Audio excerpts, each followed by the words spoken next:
বাঙালি ও বাঙালি, মুসলমান ও মুসলমান, সুন্নি অসুন্নির কোন বিভাজন আমরা বাংলাদেশে দেখতে চাই না। সামনের বাংলাদেশে এই ধর্ম পালনের অধিকার যারা বঞ্চিত করে তাদেরকে আমরা বাংলাদেশে স্থান দেব না। নতুন বাংলাদেশে আমরা লুটপাটের রাজনীতি দেখতে চাই না।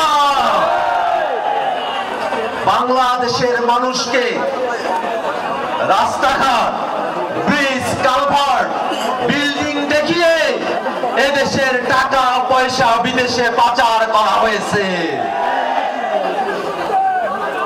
10,000 টাকার প্রজেক্ট কোন ফাঁকে 50,000 হয়ে যায়, বাংলাদেশের মানুষ তার জবাব চায়।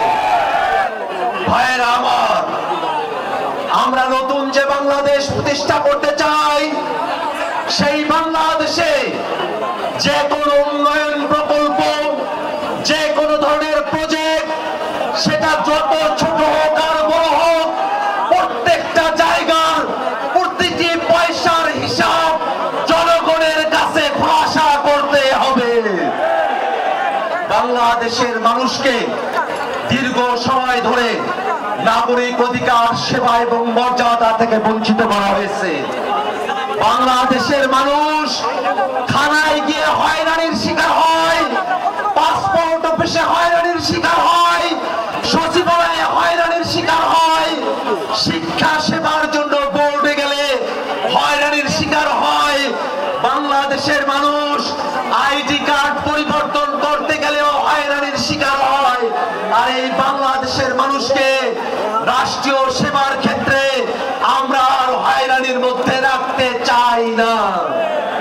বাংলাদেশের মানুষ থানায় গেলে, পাসপোর্ট অফিসে গেলে, শিক্ষা ভবনে গেলে, সচিবালয়ে গেলে, নির্বাচন কমিশনে গেলে, বাংলাদেশের প্রত্যেকটা সরকারি দপ্তরে গেলে বাংলাদেশের মানুষ মর্যাদা নিয়ে নাগরিক সেবা প্রাপ্ত হবে। এই নতুন বাংলাদেশ আমরা বিনির্মাণ করতে চাই।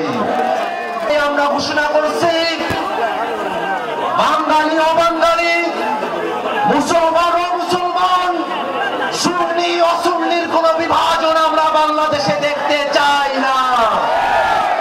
এই বাংলাদেশের প্রত্যেক মানুষ তাদের প্রত্যেকের মতাদর্শ ধর্ম পালন করবে, রাষ্ট্রকে তার নিরাপত্তা প্রদান করতে হবে।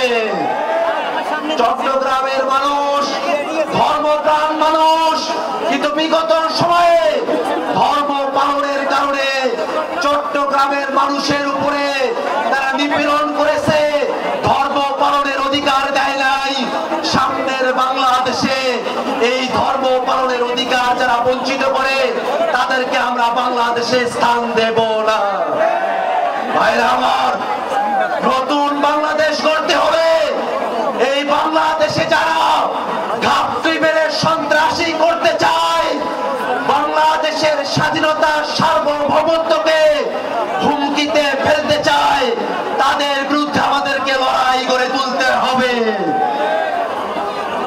গোপালগঞ্জের ঘটনায় অনেকে সহিংসতার কথা বলে, আমরা বলি সন্ত্রাসী হামলাকে সহিংসতা বলার অপসত্য, অসত্য চেষ্টা আপনারা করবেন না। ভাইরা আমার, নতুন বাংলাদেশ গড়তে হলে বাংলাদেশের সকল জায়গায় আমাদের সংস্কার প্রয়োজন। নীতির জায়গায় সংস্কার হবে, আর জনপ্রশাসনে যারা আছে, পুলিশে যারা আছে, তারা নীতির তোয়াক্কা না করে বাংলাদেশের মানুষের অধিকারগুলোকে তারা নস্যাৎ করবে।